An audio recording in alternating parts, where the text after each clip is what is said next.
Good morning students. Last time આપણે વાયુ અવસ્થાની વાત કરી. વાયુ અવસ્થામાં એક્સ્ટ્રા થિયરી કરાવવા જેવી હતી તે મિત્રો કરાવી દીધી બધી મેં. હવે તમારે પ્રશ્નો મેક્સિમમ સોલ્વ કરવાના છે. અમુક મિત્રો ડિફિકલ્ટી ઘણી સારી એવી આવી છે, પણ એમ છતાંય હજી કન્ટિન્યુ રાખજો એની અંદર કામ કરવાનું.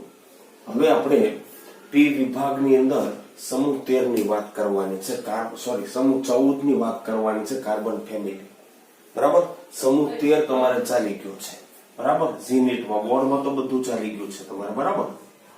તો સમૂહ 13 ની અંદર મિત્રો છે કાર્બન, સિલિકોન, જર્મેનિયમ, ટીન અને લેડ જેવા તત્વો છે. બરાબર ને. અને એને આપણે શોર્ટમાં યાદ રાખવું તો કાસી જટિલે. પહેલી રીતે યાદ રાખશું. પહેલા અક્ષર જ લીધા છે. કાસી જટિલે. બરાબર. કાસી જટિલે. Carbon, silicon, germanium, tin, lead. પરમાણુ ક્રમાંક કાર્બન નો તમને યાદ હોય તો એમાં ઉમેરો 8, 14, એમાં ઉમેરો 18. આમાં કેટલા ઉમેરવાના? 8. પછી કેટલા ઉમેરવાના? 18. ફરી કેટલા ઉમેરવાના? 18. ને પછી કેટલા ઉમેરવાના? 32. એટલે પરમાણુ ક્રમાંક આવશે 6, 14, 32, 50 અને 82. 6 માં 8 ઉમેરો, પછી 18 ઉમેરો, પછી 18 ઉમેરો, પછી 32 ઉમેરો. નેક્સ્ટ તત્વના પરમાણુ ક્રમાંક મળતા જશે. બરાબર.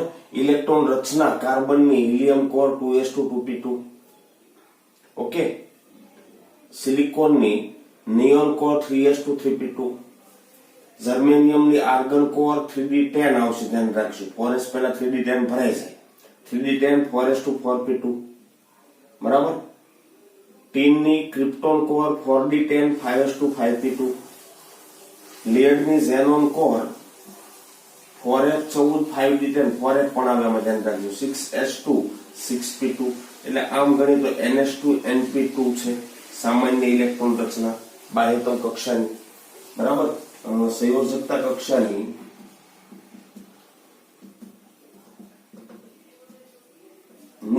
સામાન્ય ઇલેક્ટ્રોન રચના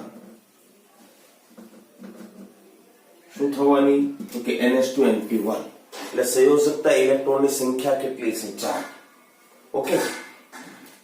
બહુ વિગતે આપણે 14મો સમૂહ શીખવાનો છે, પણ પહેલા વાત કરી દઈએ પ્રાપ્તિની. તો મિત્રો, પીરિયોડિક ટેબલની અંદર જેટલા પણ તત્વો કુદરતી રીતે મળી આવે છે એમાં કાર્બનનું સ્થાન 17મું છે. સૌથી વધુ મળી આવતા તત્વોના ઓર્ડર કાઢીએ આપણે. સૌથી પહેલો ઓક્સિજન છે, ખબર. બીજો સિલિકોન. બરાબર ને. એ રીતે ક્રમ 17મો ક્રમ આવે છે. એના સમસ્થાનિક 3 છે. Carbon 12, carbon 13, carbon 14. પણ એમાં 12 અને 13 થોડા સ્થાયી છે.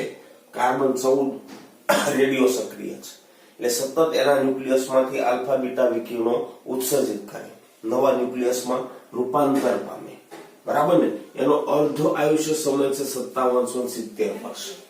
એક મોલ કાર્બન 14 આપણે લીધો હોય એમાંથી અડધા મોલનું ક્ષયન થવા માટે 5770 વર્ષ લાગે. એટલે અર્ધ આયુષ્ય સમય ઘણો લાંબો છે. બરાબર. આલ્ફા બીટા ગામા વિકિરણો ઉત્સર્જિત કરે એટલે એનું ન્યુક્લિયસ છે બીજા ન્યુક્લિયસમાં રૂપાંતરિત થાય. તો અડધા મોલનું રૂપાંતરણ થઈ જતા કેટલો સમય લાગે? 5770 વર્ષ. એટલે એને હાફ લાઈફ ટાઈમ કહેવાય, અર્ધ આયુષ્ય સમય. વાત કરીએ સિલિકોનની તો ધ્યાન રાખજો, સૌથી વધુ મળી આવતા તત્વોમાં બીજો ક્રમ આવે. સેકન્ડ સૌથી વધુ મળી આવતું તત્વ છે. ખાસ કરીને સિલિકા એટલે SiO2, સિલિકેટ એટલે SiO4 -2. બહુ બધા સિલિકેટ હોય, પણ સિલિકા એટલે SiO2 અને સિલિકેટ એટલે SiO4 -2 અને એના બીજા પછા સક્રિય અને રેખીય સ્વરૂપો. બરાબર. પણ મેઇન આ સ્વરૂપે મળી આવે. બાકી વધ્યા તત્વો કયા? તો કે જર્મેનિયમ અને ટીન. કયા વધ્યા? જર્મેનિયમ અને ટીન. એ મિત્રો અલ્પ પ્રમાણમાં મળે છે. કેવા પ્રમાણમાં? અલ્પ પ્રમાણમાં મળે છે. એટલે કે રેર મેટલ્સ છે, બહુ ઓછા મળે. પણ એને અતિ શુદ્ધ સ્વરૂપે મેળવો, સિલિકોન કે જર્મેનિયમ, તો એ અર્ધવાહકો તરીકે વપરાય. જેમ કે અતિ શુદ્ધ સિલિકોન સોલાર પેનલ બનાવવા માટે. બરાબર. વાહક કોષ બનાવવા માટે, ટ્રાન્ઝિસ્ટર બનાવવા માટે, ઇલેક્ટ્રોનિક સર્કિટમાં પણ ખૂબ જ ઉપયોગી છે. બરાબર, લેડની સીધી ખનિજો મળે છે એમાંથી પણ તમે મેળવી શકો. આ મિત્રો પ્રાપ્તિની વાત થઈ એટલે કે સમજો કે માહિતી છે બરાબર, એને વારંવાર રિપીટ કરીને યાદ કરવી પડે. એના પછી વાત કરવી છે આપણે ઓક્સિડેશન અવસ્થા. સાફ કરી દઉં છું આટલું. એના પછી આપણે વાત કરવી છે ઓક્સિડેશન અવસ્થા. મેં અહીંયા આગળ લખી જ નાખી છે એની ઓક્સિડેશન અવસ્થાઓ, બરાબર ને. બધાની આમ સામાન્ય ગણીએ ઓક્સિડેશન અવસ્થા તો મિત્રો +4 -4 જેવી છે, બરાબર ને. સંયોજકતા ઇલેક્ટ્રોનની સંખ્યા કેટલી છે તો કે 4 સંયોજકતા ઇલેક્ટ્રોન.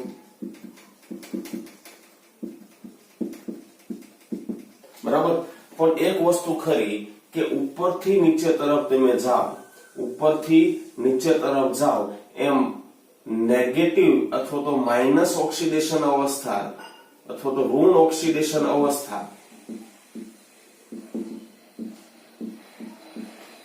આપવાની વૃત્તિ ઘટે છે, અને એની પાછળનું કારણ કહી શકાય બહુ સિમ્પલ વસ્તુ, ધાત્વીય ગુણ વધે છે.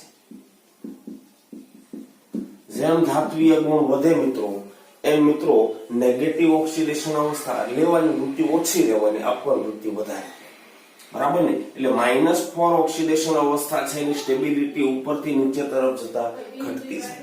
-4 ઓક્સિડેશન અવસ્થા સૌથી સ્ટેબલ કોણ આપી શકવાનો? કાર્બન. સૌથી ઓછી સ્ટેબલ કોની? લેડની છે જ નહીં, બરાબર છે. બીજી એક વાત રહે, ઓક્સિડેશન અવસ્થાઓ +2 ને +4 વધી, બરાબર, પણ ઉપરથી નીચે તરફ જાઓ તમે એમ મિત્રો +4 ઓક્સિડેશન અવસ્થા ની સ્થાયીતા ઘટે અને +2 ઓક્સિડેશન અવસ્થા ની સ્થાયીતા વધે છે. અને કારણ એકદમ શોર્ટમાં લખીએ તો ધ્યાન રાખજો, ઇનર્ટ પેર ઇફેક્ટ.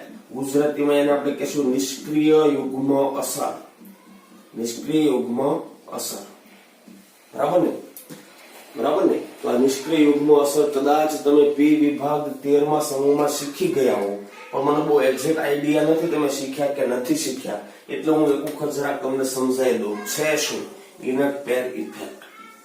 ખાસ કરીને પી વિભાગના 13 થી લઈને 17 સમૂહમાં આ અસર વધારે જોવા મળશે. કે આ અસર જોવા મળશે 13 થી લઈને 17 સમૂહમાં વધુ અસર દર્શાવે, બરાબર. ઇનર્ટ પેર ઇફેક્ટ છે શું સમજીએ. ઉપરથી નીચે તરફ જતા +4 ની સ્થાયીતા ઘટતી જવાની, બરાબર ને, અને +2 ની સ્થાયીતા વધતી જવાની. એટલે લેડ છે +2 ઓક્સિડેશન અવસ્થા આપવાની વૃત્તિ વધારે ધરાવે, બરાબર છે. એના બદલે ઉપરના જોઈએ તો +4 આપવાની વૃત્તિ વધારે ધરાવે, બરાબર છે. માઇનસ ની તો સ્ટેબિલિટી ઉપરથી નીચે તરફ જતા ઘટી, કેમ કે ધાત્વીય ગુણ ઘટ્યો. ધાતુની લાક્ષણિકતા ધ્યાન રાખજો, ઋણ ઓક્સિડેશન અવસ્થા નહીં, પ્લસ ઓક્સિડેશન અવસ્થા આપવાની છે. ઇલેક્ટ્રોન મેળવવાની નહીં, ઇલેક્ટ્રોન ગુમાવવાની વૃત્તિ વધારે છે. હવે ધ્યાનથી સમજો, તમે પિરિયોડિક ટેબલ વાળા ચેપ્ટર ની અંદર શીખ્યા હશો કે સ્ક્રીનિંગ અસરની જો આપણે વાત કરીએ, સ્ક્રીનિંગ અસર, તો ધ્યાન રાખજો, એક જ કક્ષાની કક્ષકોમાં સ્ક્રીનિંગ અસર છે મિત્રો, સૌથી વધારે S ના ઇલેક્ટ્રોન કરે, પછી P ના કરે, પછી D ના કરે, પછી F ના કરે. એની પાછળના કારણો છે, ધ્યાન રાખશું. D ડબલ ડમ્બેલ છે, F ટ્રિપલ ડમ્બેલ કોમ્પ્લેક્સ છે. એટલે આ કક્ષકો ધ્યાન રાખજો કક્ષા વિસ્તારમાં ફેલાયેલી રહે, થોડી એના કક્ષા વિસ્તારમાં પહોળી ફેલાયેલી રહે, બરાબર ને. ફેલાયેલી રહે એટલે ધ્યાન રાખજો એના ઇલેક્ટ્રોન ક્લાઉડની ઘનતા ઓછી હોય. ઇલેક્ટ્રોન ફેલાયેલી રહે એટલે ઇલેક્ટ્રોન વાદળની ઘનતા ઓછી હોય, તો કેન્દ્રના આકર્ષણની અસર ઓછી ઢાકે. કેન્દ્રના આકર્ષણની અસર ઓછી ઢાકે. કોની વાત કરું છું? S નો ઇલેક્ટ્રોન, P નો ઇલેક્ટ્રોન ઢાકવા એનું ક્લાઉડ છે, આપણે પર ઇલેક્ટ્રોન ની જ વાત કરીએ છીએ, બરાબર ને? પણ ડી અને એફ ના ઇલેક્ટ્રોન નું ક્લાઉડ ફેલાયેલું રહેવાથી ઇલેક્ટ્રોન ડેન્સિટી ઓછી, તો કેન્દ્રના આકર્ષણની અસર ઓછી થાય, મતલબ સ્ક્રીનિંગ ઓછું કરે. હવે ધ્યાનથી સમજજો, નીચે તરફના ભારે તત્વોમાં આપણે જઈએ, આ સમૂહમાં, બરાબર ને? સમૂહમાં નીચેના ભારે તત્વો તરફ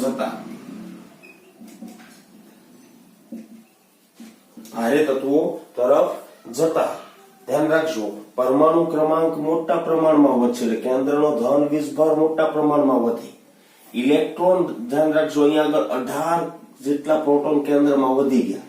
ઇલેક્ટ્રોન વધ્યા, એમાંથી 10 તો શેમાં ગયા? ડીમાં. એ અંદરની છે, એ તો ઓછું ઢાકે છે કેન્દ્રનું આકર્ષણ, બરાબર ને? સમજો છો? તો સમૂહમાં એ જ રીતે ચાલો, આમાં ટીમ થી લેયર તરફ ગયો, 32 પ્રોટોન કેન્દ્રમાં વધ્યા.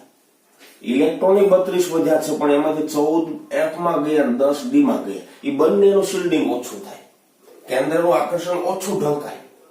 તો કેન્દ્રના આકર્ષણની અસરકારકતા સંયોજકતા કક્ષાના ઇલેક્ટ્રોન ઉપર વધી જાય, બરાબર? તો સમૂહમાં નીચે તરફના ભારે તત્વો તરફ જતા કેન્દ્રનો ધન વીજભાર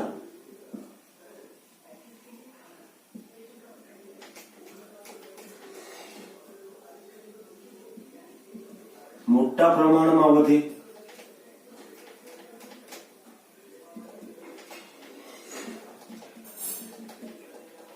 બરાબર? અને તે મુજબ ડી અને એફ કક્ષક ના ઇલેક્ટ્રોન વડે શિલ્ડિંગ ઓછું થાય, સ્ક્રીનિંગ ઓછું થાય. શિલ્ડિંગ કયો કે સ્ક્રીનિંગ કયો, બરાબર? બંને સરખું થવાનું. શિલ્ડિંગ ઓછું થાય, તેથી સંયોજકતા ઇલેક્ટ્રોન પર કેન્દ્રના આકર્ષણની અસરકારકતા વધે. તેથી સંયોજકતા ઇલેક્ટ્રોન એટલે NH2NP વાળા, બરાબર? સંયોજકતા ઇલેક્ટ્રોન પર કેન્દ્રના આકર્ષણની અસરકારકતા વધે, બરાબર ને? અને કેન્દ્રના આકર્ષણની અસરકારકતા વધે, હું આટલું પહેલા સાફ કરી દઉં છું, બરાબર? કેન્દ્રના આકર્ષણની અસરકારકતા વધે, અહીંયા લખી નાખું છું, બરાબર? અહીંયાથી આગળ આપણો કન્ટિન્યુ પોઈન્ટ અહીંયા છે, ધ્યાન રાખજો, બરાબર? કેન્દ્રના આકર્ષણની અસરકારકતા કોના ઉપર વધવાની? 6s 6p ઉપર, 5s 5p ઉપર, 4s 4p ઉપર. નીચેના ભારે તત્વો લઈએ છીએ આપણે, બરાબર? તો કેન્દ્રના આકર્ષણની અસરકારકતા વધે, અને તેમાં પણ ધ્યાન રાખજો, p કક્ષક કરતા, તેમાં પણ np કક્ષક કરતા ns ગોળાકાર હોવાથી, બરાબર, કેન્દ્રનું આકર્ષણ વધુ અનુભવે, બરાબર? તો ધ્યાન રાખજો, કેન્દ્રથી S ના 2 ઇલેક્ટ્રોન વધુ આકર્ષાયેલા રહે છે, કોના કરતા? P ના 2 ઇલેક્ટ્રોન કરતા. કેન્દ્રના આકર્ષણની અસરકારકતા સંયોજકતા કક્ષાઓ પર વધી, પણ P ડમ્બેલ શેપ છે, ગોળાકાર શેપ છે. કેન્દ્રના આકર્ષણની અસરકારકતા S કક્ષકના ઇલેક્ટ્રોન પર વધારે થાય, અને તેથી NS કક્ષકના 2 ઇલેક્ટ્રોન નિષ્ક્રિય યુગ્મની જેમ વર્તે છે. એટલે સંકરણમાં જલ્દી ભાગ ન લે, ભાગીદારીમાં જલ્દી ભાગ ન લે, બરાબર? સંકરણમાં જલ્દી ભાગ ન લે, ભાગીદારીમાં ભાગ ન લે, તો સંયોજકતા ઇલેક્ટ્રોન હતા 4, એમાંથી S ના તો નકામા થઈ ગયા, નિષ્ક્રિય તરીકે વર્તવા લાગ્યા. વધ્યા કોના? P ના 2. સમજો છો? તો અહીંયા આગળ 10 D ઇલેક્ટ્રોન વડે શિલ્ડિંગ થવાથી ધ્યાન રાખજો, +2 ની સ્થાયીતા થોડીક વધશે, ધ્યાન રાખજો, બરાબર ને? પછી નીચે તરફ જાવ એમ +2 ની સ્થાયીતા વધતી જશે, બરાબર ને? અને એટલા માટે ધ્યાન રાખજો, આ બધા તત્વોના MX2 અને MX4 સંયોજન લઈએ, સવાલો પૂછાયેલા, ધ્યાન રાખજો. M એટલે કાર્બન સિલિકોન, આ સમૂહનું તત્વ. MX2 લઈએ અને MX4 લઈએ, તો MX2 સૌથી સ્થાયી કોનો છે? લેડનો, નીચેના તત્વોનો. MX4 સૌથી સ્થાયી કોનો છે? તો કાર્બનનો, ઉપરના તત્વોનો. બરાબર? તો ધ્યાન રાખજો, સમૂહમાં ઉપરથી નીચે તરફ જતા એની સંયોજકતા 4 છે એના કરતા 2 એકમ જેટલી સ્થાયી ઓક્સિડેશન અવસ્થા ઘટી જાય, અને એની પાછળનું કારણ છે નિષ્ક્રિય યુગ્મ અસર. ફરી હું સમજાવી દઉં છું. સમૂહમાં નીચે તરફ જાઓ એટલે કેન્દ્રના ધન વીજભાર તો મોટા પ્રમાણમાં વધે, પણ તે મુજબ ડી અને એફ કક્ષકના ઇલેક્ટ્રોનનું શિલ્ડિંગ નબળું થાય. કેન્દ્રનો ધન વીજભાર વધવાનો એટલો વધી ગયો, પણ જે આચ્છાદન અસર, સ્ક્રીનિંગ અસર, શિલ્ડિંગ અસર થઈ નહીં, તો શું થાય? કેન્દ્રનું આકર્ષણ સંયોજકતા કક્ષાના ઇલેક્ટ્રોન ઉપર વધી જાય. એમાંય તે ધ્યાન રાખજો, એનપી કક્ષકના ઇલેક્ટ્રોન કરતા એનએસ કક્ષકના ઇલેક્ટ્રોન ઉપર વધી જાય ગોળાકાર હોવાથી. તો એનએસ કક્ષકના ઇલેક્ટ્રોન ધ્યાન રાખજો વધુ આકર્ષણ અનુભવે, વધુ કેન્દ્રથી જકડાયેલા રહે, જલ્દી એ ભાગીદારીમાં ભાગ ન લે, જલ્દી એ સંકરણમાં ભાગ ન લે, એટલે નિષ્ક્રિય યુગ્મની જેમ વર્તે. બરાબર? અને એના કારણે મિત્રો +2 જેટલી ઓક્સિડેશન અવસ્થા નીચે તરફ જતા ઘટી જાય. લેડને આપણે +4 ન લખીએ તો પણ ચાલી જાય એવું છે, ધ્યાન રાખજો. બહુ ઓછી સ્થાયી છે +4 અવસ્થા, +2 વધારે સ્થાયી છે. બરાબર? સમજો છો? ટીનમાં પાછું ઊંધું છે, +2 કરતા +4 સ્થાયી, અહીંયા +4 સ્થાયી, અહીંયા +4 સ્થાયી. ઉપર તરફ +2 ઓછી સ્થાયી છે, નીચે તરફ +2 વધારે સ્થાયી છે. ક્લિયર છે મિત્રો? તો આનાથી તમને ઓક્સિડેશન અવસ્થા રિલેટેડ પ્રશ્નો સોલ્વ કરતા આવડવા જોઈએ. તમને એમ કે ભાઈ ચાલો PbCl2 PbCl4 કોણ વધારે સ્થાયી હોય? PbCl2. કોણ વધારે સ્થાયી હોય? PbCl2. પણ SnCl2 ને SnCl4 તો કોણ વધારે સ્થાયી હોય? SnCl4. થોડો ડિફરન્સ પણ વધારે સ્થાયી એ હોય. માનો કે જર્મેનિયમના ડાયક્લોરાઇડ ને ટેટ્રાક્લોરાઇડ તો વધારે કોણ સ્થાયી છે? ટેટ્રાક્લોરાઇડ. સમજો છો મિત્રો? નીચે તરફ જવાથી S કક્ષકના 2 ઇલેક્ટ્રોન છે એ નિષ્ક્રિય યુગ્મની જેમ વર્તતા હોવાના કારણે. ઓકે, આગળ વધીએ. ચાલો ચલો મિત્રો, કાર્બન સમૂહની સમૂહ 13 બોરોન ફેમિલી સાથે ગુણધર્મોની સરખામણી આપણે કરીએ તો ધ્યાન રાખજો, સમૂહ 13 ના તત્વો ની સાથે સમાન આવર્તમાં રહેલો સમૂહ 14 નો તત્વ હોય તો ધ્યાન રાખજો 13મા સમૂહનો બોરોન હોય એના કરતા કાર્બનની પરમાણુની ત્રિજ્યા ઘટે, એલ્યુમિનિયમ કરતા સિલિકોનની ઘટે. આવર્તના તત્વો છે, તમને ખબર છે. ઓકે, ધાત્વીય ગુણમાં ઘટાડો થાય, એટલે કે એલ્યુમિનિયમ કરતા સિલિકોનમાં ધાત્વીય ગુણ ઓછો હશે. કેવો હશે? ઓછો હશે. ગેલિયમ કરતા જર્મેનિયમમાં ધાત્વીય ગુણ ઓછો હશે. બરાબર? ધાત્વીય ગુણ ઘટે કેમ કે તમે આવર્તમાં લેફ્ટથી રાઈટ જાઓ છો. વિદ્યુત ઋણતા વધે, બોરોન કરતા કાર્બનમાં વધશે, સિલિકોન એલ્યુમિનિયમ કરતા સિલિકોનમાં વધશે. બરાબર છે? ઓકે, ગલન બિંદુ ઉત્કલન બિંદુ વધે મિત્રો. સાઈઝ ઘટે તો ગલન બિંદુ ઉત્કલન બિંદુ વધવાનું, કેમ કે ગલન બિંદુ ઉત્કલન બિંદુ ધ્યાન રાખજો એક તો આધાર રાખે સંયોજકતા ઇલેક્ટ્રોન ઉપર અને સાઈઝ ઉપર. સંયોજકતા ઇલેક્ટ્રોન વધે તો પણ ગલન બિંદુ ઉત્કલન બિંદુ વધે. અને નંબર 2, સાઈઝ ઘટે. બરાબર? ફરી બોલું છું, melting point and boiling point is proportional to valence electrons અને સાઈઝ. બરાબર? સમજો છો? તો વેલેન્સ ઇલેક્ટ્રોન એ વધે છે, સાઈઝ ઘટે છે. બરાબર? સંયોજકતા ઇલેક્ટ્રોન થી બોન્ડિંગ મજબૂત થવાનું. માનો કે ધાત્વીય બંધ હોય તો ધાત્વીય બંધ મજબૂત થવાનું. બરાબર છે? અને સાઈઝ નાની હોય એમાં એનું પેકિંગ વધારે સ્થાયી બને. કેટેનેશન ગુણ વધે. આમે તે ધ્યાન રાખજો, 13મા સમૂહના તત્વો કરતા 14મા સમૂહના તત્વો હોય એની સહસંયોજક બંધ બનાવવાની વૃત્તિ વધે. બરાબર? અથવા તો સમાન પરમાણુઓ વચ્ચે કેટેનેશન શું છે તમે રેગ્યુલર થિયરીમાં શીખ્યા છો. કેટેનેશન શું છે? તો કે સમાન પરમાણુઓ વચ્ચે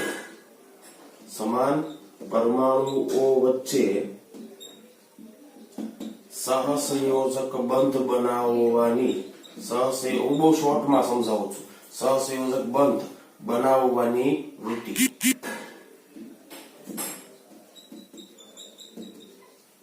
પણ એ વૃત્તિ ક્યારે વધે? તો કે ધ્યાન રાખજો, જેટલો પ્રબળ બંધ બને એટલી એ વૃત્તિ વધવાની. બરાબર? તો ધ્યાન રાખજો, બોરોન બોરોન વચ્ચે બંધ પ્રબળ બનતું હોય એના કરતા કાર્બન કાર્બન વચ્ચે વધારે બને. મિત્રો બંધ પ્રબળ બને એટલે બંધ એન્થાલ્પી વધારે, બંધ એન્થાલ્પી વધુ. જેટલી બંધ એન્થાલ્પી વધારે એટલો કેટેનેશન ગુણ વધારે આવવાનો. પણ સમાન પરમાણુ બોરોન બોરોન વચ્ચે, કાર્બન કાર્બન વચ્ચે, સિલિકોન સિલિકોન વચ્ચે. ઓકે, પ્રથમ આયનીકરણ એન્થાલ્પી વધે તો સીધી જ વાત છે. આવર્તમાં ડાબેથી નીચે તરફ જાઓ, કેન્દ્રના આકર્ષણની અસરકારકતા વધે છે. તો 13મા સમૂહનું તત્વ હોય એના કરતા 14મા સમૂહમાં ઝેડ સ્ટાર વધી જવાનું, કેન્દ્રના આકર્ષણની અસરકારકતા વધી જવાની. આ તમે પિરિયોડિક ટેબલમાં શીખી ગયા એટલે એમાં બહુ આપણે ટાઈમ વેસ્ટ નહીં કરી. પરમાણુય ત્રિજ્યા કોની હોય છે? સમૂહમાં ઉપરથી નીચે તરફ જતા. કયો સમૂહ? 14મો સમૂહ. બરાબર.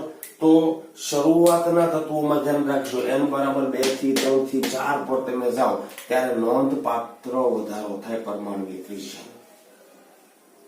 બરાબર. પણ પછી તમે ધ્યાન રાખજો, n બરાબર 5 થી n બરાબર 6 પર જાઓ ત્યારે પરમાણુય ત્રિજ્યાનો વધારો ઓછો થાય, કેમ કે શિલ્ડિંગ ઓછું થયું. શિલ્ડિંગ ઓછું થયું, કેન્દ્રના આકર્ષણની અસર વધી જવાની. એટલે n બરાબર 5 થી 6 ઉપર જાવ તો એટલા પ્રમાણમાં ત્રિજ્યા નથી વધતી. ટીમથી લેડ તરફ આપણે આંકડાઓ સાથે કઈ લેવા દેવા નથી. ઓકે, બીજું જોવું છે વિદ્યુત ઋણતા. સમૂહનો નિયમ છે, ઉપરથી નીચે તરફ જાઓ તો શું થાય છે? વિદ્યુત ઋણતા ઘટે છે. બરાબર ને? શું થાય? વિદ્યુત ઋણતા ઘટે છે. પણ સિલિકોન, જર્મેનિયમ, ટીન આ ત્રણની વિદ્યુત ઋણતા લગભગ સમાન, બહુ પોઈન્ટમાં ફેર છે એટલે આપણે લગભગ સમાન કહી શકીએ. બરાબર ને? લેડની સૌથી ઓછી. બરાબર. ધાત્વીય ગુણ સાથે તમને ખબર છે વિદ્યુત ઋણતાનો ઉલટો સંબંધ છે, અધાત્વીય ગુણ સાથે સીધો સંબંધ છે. બરાબર. ચાલો ધાત્વીય ગુણની વાત કરીએ તો પહેલા બે તત્વો એટલે કોણ? સિલિકોન, કાર્બન અને સિલિકોન. આને આપણે ગણશું અધાતુ. જર્મેનિયમ ને આપણે ગણશું કેવું? અર્ધધાતુ. ટીન અને લેડ ને કેવા ગણશું? ધાતુ. ખરેખર તમે સમજતા હશો ભાઈ, આ તો સિલિકોન ને આપણે અર્ધધાતુ જ ગણીએ છીએ, પણ અર્ધધાતુ છે ને એને ધ્યાન રાખજો, એક્ઝેક્ટ સેપરેટ કરવા મુશ્કેલ છે. ધ્યાન રાખજો, અર્ધધાતુને તમે બે ભાગમાં ડિવાઈડ કરો ચાલે. એક અધાત્વીય ગુણ તરફના એટલે થોડા ગુણ અધાતુ બાજુ મળતા હોય એવા અર્ધધાતુ, અને બીજા ધાત્વીય ગુણ તરફના, બરાબર ને, વધુ ગુણ ધાતુને મળતા હોય એવા અર્ધધાતુ. બરાબર. સિલિકોન ને અર્ધધાતુ ગણો તો કઈ વાંધો નથી, ધ્યાન રાખજો, પણ અધાત્વીય ગુણને મળતો આવતો અર્ધધાતુ છે. બરાબર છે. ઉપરથી નીચે તરફ જતા ધાત્વીય ગુણમાં વધારો થાય છે. શું થાય છે? વધારો થાય છે. એના પછીનો જોઈએ કેટેનેશન. ફરી બોલું છું, કેટેનેશન શું? તો કે સમાન પરમાણુ કાર્બન કાર્બન વચ્ચે, સિલિકોન સિલિકોન વચ્ચે, પરમાણુઓ વચ્ચે સહસંયોજક બંધ બનાવવાની વૃત્તિ. ક્યારે પ્રબળ બને? એની બંધ એન્થાલ્પી વધારે હોવી જોઈએ. પ્રેક્ટિકલી બરાબર સ્થાયી બંધ બનાવી શકતો હોવો જોઈએ. બહુ સીધી વાત છે ભાઈ, કાર્બનમાં કેટેનેશનનો ગુણ બહુ સારો એવો છે. શા માટે? કેમ કે કાર્બન કાર્બન વચ્ચે બંધ પ્રબળ બને છે. કાર્બન કાર્બન વચ્ચે બંધ પ્રબળ બને છે. હા, એક કદાચ કાર્બન ઓક્સિજન સાથે એનાથી પ્રબળ બનાવી શકતો હોય, એ કાર્બન હાઇડ્રોજન સાથે એનાથી પ્રબળ બનાવી શકતો હોય, પણ મોટા ભાગના તત્વો સાથે બંધ બનાવે એના કરતા કાર્બન કાર્બન બંધ પ્રબળ બની જાય છે. બરાબર. તો પછી કાર્બન કાર્બન સાંકળ ઇઝીલી બનવાની, સમજો છો. પણ માની લો કે હું એલ્યુમિનિયમ લઉં ચાલો, અથવા લેડ લઉં, બરાબર ને, તો એ અન્ય તત્વો સાથે જે પ્રબળતાથી બંધ બનાવે છે એટલી લેડ વચ્ચે પ્રબળતાથી બંધ નથી બનતો. એની પાછળનું કારણ એક સાઈઝ પણ છે, ધ્યાન રાખજો. કાર્બન થી તમે લેડ તરફ જાઓ, સાઈઝ મોટી થતી જાય, બંધ પ્રબળતા ઘટતી જાય. બરાબર ને? તો બોન્ડ સ્ટ્રેન્થ જેટલી વધારે એટલો કેટેનેશન ગુણ વધારે આવવાનો, સેમ પરમાણુ વચ્ચે. બરાબર ને? તો ઉપરથી નીચે તરફ જઈએ તો કેટેનેશન નો ગુણ વધતો જાય છે. કાર્બનમાં કેટેનેશન નો ગુણ સૌથી વધારે મળે છે. પછી શેમાં જોવા મળશે? સિલિકોનમાં. જર્મેનિયમ ટીનમાં કેટેનેશન ગુણ લગભગ સરખો મળે છે. એટલે જર્મેનિયમ ટીન લેન્થ બોન્ડ છે, એની બોન્ડ સ્ટ્રેન્થ, બોન્ડ પ્રબળતા અથવા મધ્ય એન્થાલ્પી લગભગ સરખી છે. લેડ માં કેટેનેશન ગુણ નહીવત જેવો છે. પીબી બંધ વાળા સંયોજનો તમને ભાગ્ય અથવા તો નહીં જોવા મળે. ક્લિયર છે? ઓકે, રેગ્યુલર થિયરીમાં તો તમે શીખ્યા જ છો, પણ પ્રશ્નો સોલ્વ કરવા માટે ધ્યાન રાખજો સૌથી વધારે કેટેનેશનનો ગુણ કાર્બન, પછી ડાઉન તરફ જતા ઘટતો જાય છે, બરાબર. પછી સિલિકોન, જર્મેનિયમ ટીનમાં લગભગ સરખા જેવો છે, પછી લેડ. ક્લિયર છે મિત્રો આટલું? હા કે ના? આગળ વધીએ, ચાલો.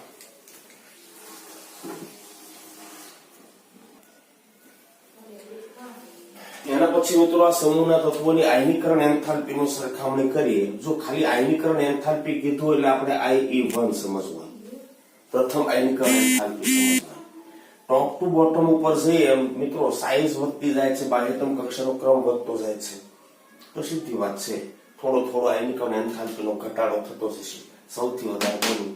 કાર્બનની, બરાબર. નીચે તરફ જતા ઘટાડો થાય. પણ એક વસ્તુ યાદ રાખજો, ટીન થી લેડ તરફ જાઓ તમે તો આયનીકરણ એન્થાલ્પીનો ઘટાડો થવો જોઈએ, એટલે થોડો વધારો થયો પ્રથમ આયનીકરણ એન્થાલ્પી. પાછળનું રીઝન આ જ છે, ધ્યાન રાખજો. ટીન થી લેડ તરફ ગયા ને તો ધ્યાન રાખજો શિલ્ડિંગ આ 14 ને 10 24 ઇલેક્ટ્રોનનું શિલ્ડિંગ ઓછું થયું, તો સંયોજકતા કક્ષાના ઇલેક્ટ્રોન ઉપર કેન્દ્રનું આકર્ષણ વધી ગયું, અને જેટલું આકર્ષણ વધે એટલું ઇલેક્ટ્રોન મુક્ત કરવો મુશ્કેલ.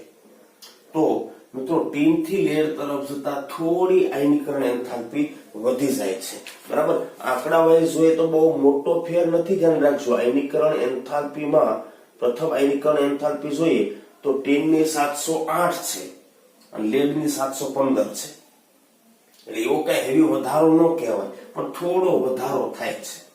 ઓકે, તમે શીખ્યા છો એને યુઝ કરી શકો. Pb+2 છે અને Pb+4 છે, સ્થાયીતા કોની વધારે છે? Pb+2 ની. પણ માની લો કે હું Sn+2 લઉં અને Sn+4 લઉં, સ્થાયીતા કોની વધારે છે? આપણે સ્થાયીતાની સરખામણી જોઈ છે, સ્થાયીતા, સ્ટેબિલિટી. તો કોની વધારે છે? તો કે અહીંયા તો ધ્યાન રાખજો, ટીનમાં તો +2 કરતા +4 ની સ્ટેબિલિટી વધારે છે, લેડમાં ઉલટું થઈ જાય છે, બરાબર. તો અહીંયા આગળ Sn+2 કરતા Sn+4 ની સ્થાયીતા વધારે છે, બરાબર. ઓકે, એના પછી ઓક્સિડાઇઝિંગ રિડ્યુસિંગ એજન્ટ ની વાત કરીએ આપણે, બરાબર. આ બે સંયોજનોનો સેટ આપણને આપ્યા છે, બરાબર. ઓક્સિડેશન કરતા, બરાબર, અને રિડક્શન કરતા નક્કી કરવા છે આપણે. PbO છે એટલે +2, PbO2 છે એટલે +4. સ્ટેબલ કોણ છે આમાં? PbO કે PbO2? તો કે સ્ટેબલ આ છે. સ્ટેબલ કોણ છે? PbO છે. તો PbO2 તમારી પાસે હોય તો એ ક્યાં જવાનો પ્રયાસ કરવાનો? PbO માં. એક નેકન્ડ ઓક્સિજન છૂટો પડે, બરાબર ને. એટલા માટે ધ્યાન રાખજો, PbO2 ઓક્સિજન આપી શકે એવી ક્ષમતા ધરાવે છે, એટલા માટે ઓક્સિડેશન કરતા સામેવાળાનું ઓક્સિડેશન કરે, પોતે રિડક્શન પામે. પણ SnO અને SnO2 છે તો સ્ટેબિલિટી તમને ખબર છે કોની વધારે? SnO2 ની, બરાબર. તો ઉલટાનો SnO હોય ઓક્સિજન મેળવવાની વૃત્તિ ધરાવે, શું બનાવે? SnO2, બરાબર. સમજો છો? તો ધ્યાન રાખજો, ઓક્સિજન મેળવે એટલે આને શું કહેવાય? પોતે ઓક્સિડેશન પામે છે એટલે રિડક્શન કરતા. સમજો છો? રિડક્શન કરતા. PbO અને PbO2 આપ્યા હોય તો PbO2 ઓક્સિડેશન કરતા તરીકે વર્તે, SnO એ રિડક્શન કરતા તરીકે વર્તે, કેમ કે એ +2 થી ક્યાં જવાનો પ્રયાસ કરવાનો છે? +4. સ્ટેબિલિટી +4 ની વધારે. આમાં શું થવાનું? +4 થી ક્યાં જવાનો પ્રયાસ કરવાનો? +2, બરાબર ને. +4 થી +2 એટલે ઓક્સિડેશન આંક ઘટ્યો, પોતે પામ્યું રિડક્શન, સામેવાળું શું કરે? ઓક્સિડેશન કરતા. એ +2 થી +4 ઉપર જાય, પોતે પામ્યું ઓક્સિડેશન, સામેવાળું શું કરે? રિડક્શન, એટલા માટે રિડક્શન કરતા. ક્લિયર છે મિત્રો? બહુ નોર્મલ કન્સેપ્ટ છે મિત્રો, પણ એનો ઉપયોગ કરતા તમને આવડવું જોઈએ.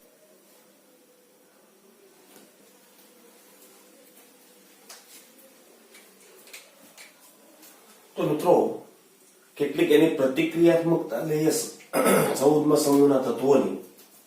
તો સૌથી પહેલું આપણે જોવું છે ઓક્સિજન પ્રત્યે પ્રતિક્રિયાત્મકતા. મિત્રો આ સમૂહના તત્વો +2 +4 ઓક્સિડેશન અવસ્થા સામાન્ય છે, એટલે મિત્રો બે પ્રકારના ઓક્સાઇડ બનાવશે. એક MO પ્રકારના એટલે મોનોક્સાઇડ અને MO2 પ્રકારના એટલે ડાયોક્સાઇડ. મોનોક્સાઇડ અને ડાયોક્સાઇડ બે પ્રકારના ઓક્સાઇડ આપણને આપશે. Monoxide CO SiO GeO SnO PbO આવો મળશે. Dioxide CO2 SiO2 GeO2 SnO2 PbO2 આવો મળશે. બરાબર.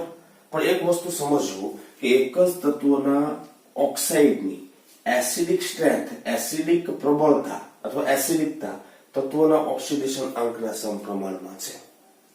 બરાબર ને?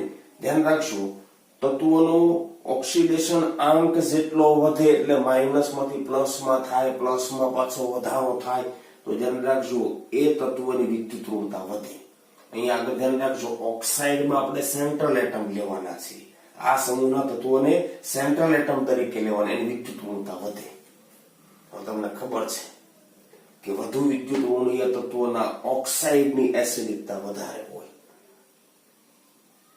સમજો છો? કાર્બનના ઓક્સાઇડની એસિડિકતા ઓછી હોય પણ સલ્ફરના ઓક્સાઇડની વધારે હોય. વિદ્યુત ઋણતા વધારે સેન્ટ્રલ એટમ. સમજો છો? હા કે ના?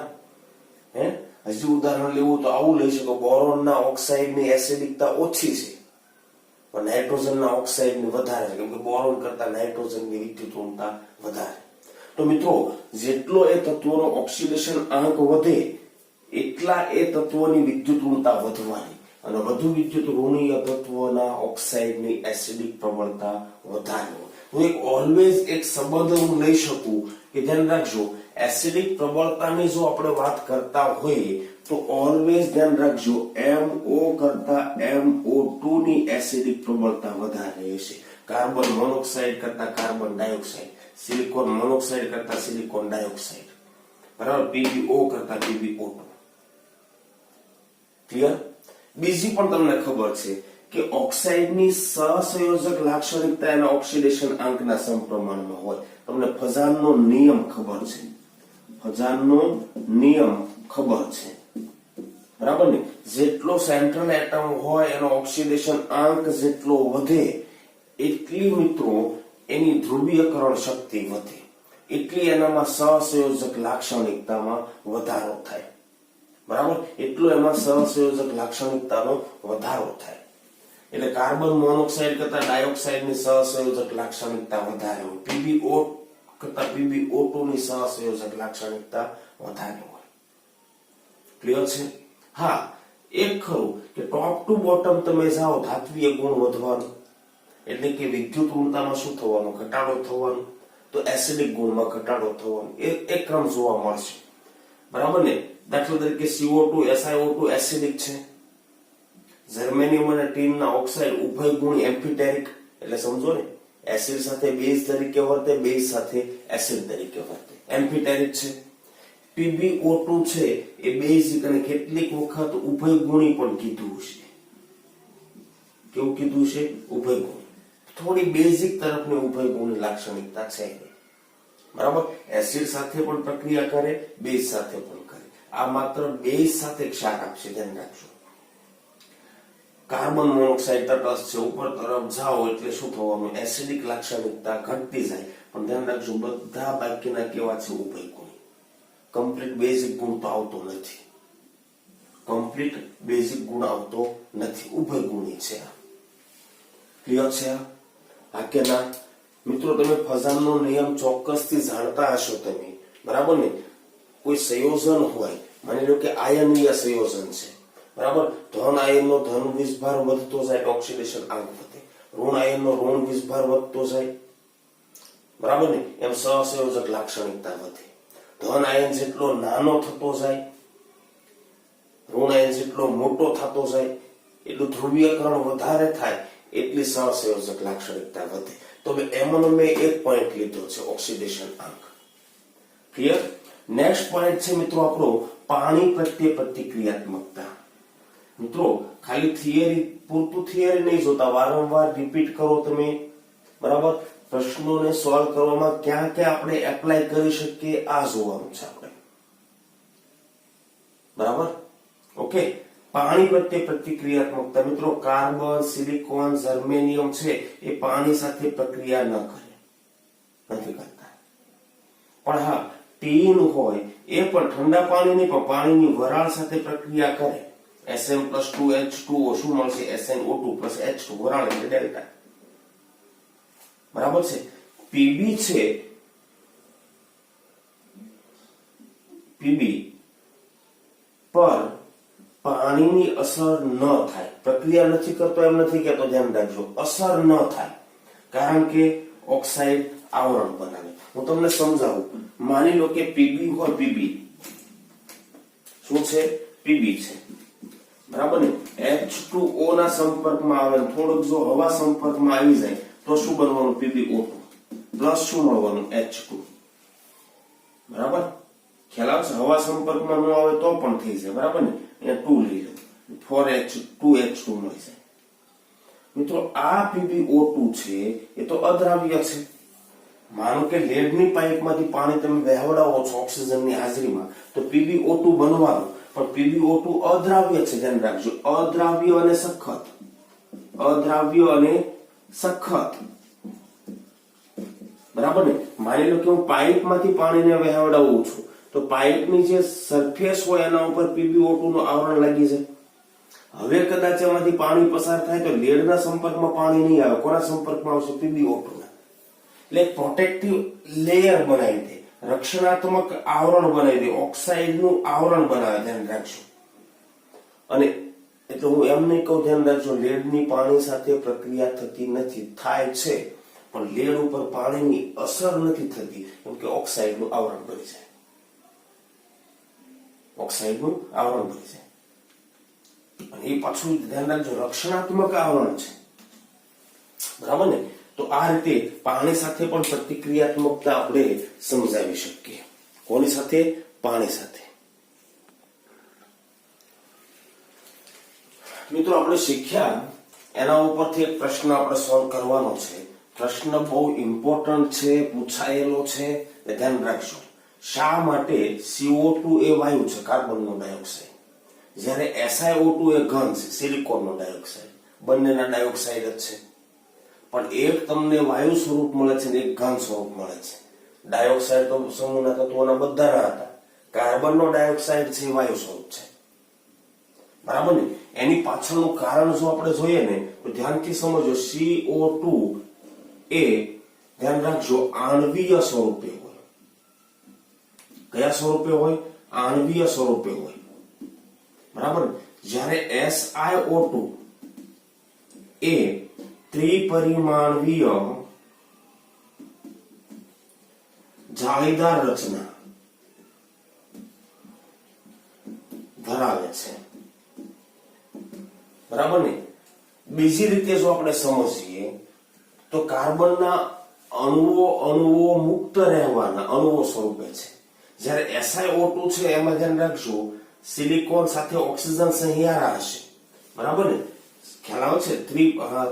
ધરાવે છે. કોના દ્વારા?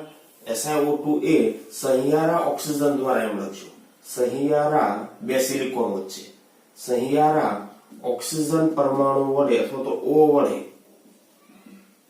બરાબર ને? ત્રિપરિમાણીય જાળીદાર રચના બનાવે. કઈ રીતે સમજીએ આપણે? જો મારી પાસે કાર્બન અને ઓક્સિજન વચ્ચે આપણે પ્રક્રિયા કરાવીએ અને શું મળ્યું છે આપણને? Carbon dioxide. એટલે અહીં આગળ પણ જે ઓક્સિજન હશે આમ છે, બરાબર? અહીં આગળ પણ એક ઓક્સિજન હશે, બરાબર? અને આ રીતે છે, બરાબર? આમ છે. હવે ધ્યાનથી સમજવું. કાર્બનને અહીંયા આગળ 8 ઇલેક્ટ્રોન થઈ ગયા, સિલિકોનને પણ અહીંયા આગળ 8 ઇલેક્ટ્રોન થઈ ગયા.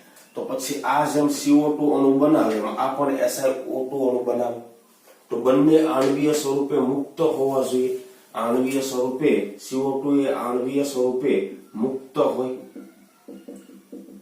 બરાબર? SiO2 માં આવું નથી થતું. કેમ? સમજીએ, ધ્યાનથી સમજો. બંનેની અંદર આપણે પાય બંધ તો રચી દીધા, પણ ધ્યાન રાખજો પહેલો બંધ બને એ સિગ્મા હોય, બીજો બંધ બને એ પાય હોય, બરાબર ને? સંકર કક્ષકો વચ્ચે જોડાણ થઈને સિગ્મા બંધ બનવાનું. પછી એ જ કાર્બનની, ધ્યાન રાખજો, સંકરણમાં વપરાયા વગરની કક્ષક હોય, કાર્બનની ટૂંપી છે, અને ઓક્સિજનની કક્ષક હોય એની વચ્ચે ઓવરલેપિંગ થાય અને એક્સ્ટ્રા બંધ બને. સંકરણના બંધ, સંકર કક્ષકો બધા બંધ બનાવી દે પછી, બરાબર, એક્સ્ટ્રા જે બંધ બને એને પાય બંધ કહેવાય. પણ એ પાય બંધ રચાય છે કોના કોના સંમિશ્રણથી? તો કાર્બનની 2p કક્ષક, ઓક્સિજનની 2p કક્ષક.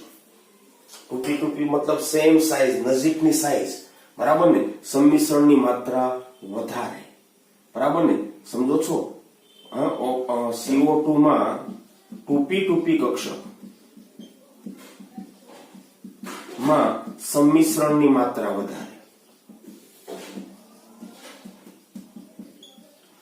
અને તેથી પ્રબળ પાયબંધ બને. સિગ્મા જેટલો પ્રબળ ન હોય, એમ કરતા નબળો હોય, પ્રબળ પાયબંધ બને. જ્યારે SiO2 લઈએ, જ્યારે SiO2 માં ધ્યાનથી સમજજો, સિલિકોન એટલે ધ્યાન રાખજો, n બરાબર 3 આવી ગયા, બરાબર ને? તો એની 3p કક્ષક નો, ઓક્સિજનની 2p કક્ષક, ઓક્સિજન તો n બરાબર 2 વાળો છે, બરાબર? તો SiO2 માં ધ્યાન રાખજો 3p 2p કક્ષકોનું સંમિશ્રણ, એક મોટી હશે એક નાની હશે, એક મોટી હશે એક નાની કક્ષક હશે, તો ઓવરલેપિંગ ઓછું થાય, બરાબર ને? SiO2 માં 3p અને 2p કક્ષકોનું સંમિશ્રણ અથવા તો ઓવરલેપિંગ ઓછું થાય, તેથી પાયબંધ નિર્બળ બને, બરાબર ને? આ પાયબંધ ધ્યાન રાખજો થોડા નિર્બળ હશે. આ પાયબંધ કેવા છે? નિર્બળ. પણ આ પાયબંધ કેવા છે? પ્રબળ હશે, બરાબર ને? હવે એ તત્વની વૃત્તિ તો ધ્યાન રાખજો, પ્રબળ બંધ બનાવીને સ્થાયી થવાની હોય. વૃત્તિ શું હોય? સ્થાયી થવાની હોય. તો કાર્બન ડાયોક્સાઇડમાં કાર્બન ઓક્સિજન વચ્ચે પાયબંધ બની જશે. સિલિકોન ની અંદર ધ્યાન રાખજો, આ પાયબંધ બનવાના બદલે આ ઓક્સિજન બીજા સિલિકોન સાથે સિગ્મા બંધ બનાવી દે. સિગ્મા તો પ્રબળ હોય પાય કરતા, બરાબર? અહીંયા પાયબંધ નબળો છે, કેમકે એકની મોટી કક્ષક છે, એકની નાની કક્ષક છે, બરાબર? મોટી કક્ષક અને નાની કક્ષક વચ્ચે સંમિશ્રણ મુશ્કેલ, પણ સેમ સાઈઝ ની હોય તો સંમિશ્રણ કેવું? સરળ. સમજો છો? એટલે એ ઓક્સિજન સહિયારો રાખીને બીજા સિલિકોન સાથે, હવે પાછો ઓક્સિજન સહિયારો રાખીને બીજા સિલિકોન સાથે, મતલબમાં સહિયારા ઓક્સિજન વડે ત્રિપરિમાણીય જાળીદાર રચના બનાવી દે. બહુ મોટો અણુ બની જાય, અને મોટો અણુ બને, જાયન્ટ મોલેક્યુલ બને, બરાબર? અને તેથી તમે કહી શકો, ધ્યાન રાખજો, તેથી CO2 એ આણ્વીય સ્વરૂપ હોવાથી એ વાયુ સ્વરૂપે, જ્યારે SiO2 એ ઘન સ્વરૂપે મળે. કયા સ્વરૂપે મળે? ઘન સ્વરૂપે મળે, બરાબર? આ તો આની શૃંખલા એમ ચાલ્યા કરે આગળ. સમજો છો? તમને બંધ પ્રબળતા વિશે આમે ખબર પડી જાય. ધ્યાન રાખજો, બંધ એન્થાલ્પી વધારે હોય ત્યાં બંધ પ્રબળતા વધારે હોય, બંધ એન્થાલ્પી ઓછી હોય ત્યાં પ્રબળતા ઓછી હોય. જો જે એન્થાલ્પીની વેલ્યુ આપણે યાદ નથી રાખવી, પણ કાર્બન ઓક્સિજન સિગ્મા બંધ છે, પહેલો બંધ 358 કિલોજૂલ પર મોલ. કાર્બન ઓક્સિજન બીજો બંધ બને છે પાય 800. એટલે ધ્યાન રાખજો, ડબલ કરતા વધી ગયું, બરાબર? બંધ એન્થાલ્પી વધારે, કાર્બન ઓક્સિજન સાથે પાયબંધ બહુ સારો બનાવે, બરાબર? પણ સિલિકોનમાં જો છે, કાર્બન ઓક્સિજન સિગ્મા બંધ બન્યો 452, એટલો છે સારી, પણ કાર્બન ઓક્સિજન બીજો પાયબંધ બન્યો 642, એટલે પૂરી 200 નો પણ વધારો ન થયો. ધ્યાન રાખજો, અહીંયા તો 450 જેવો વધારો થયો પાયબંધ બન્યો ત્યારે. સમજો છો?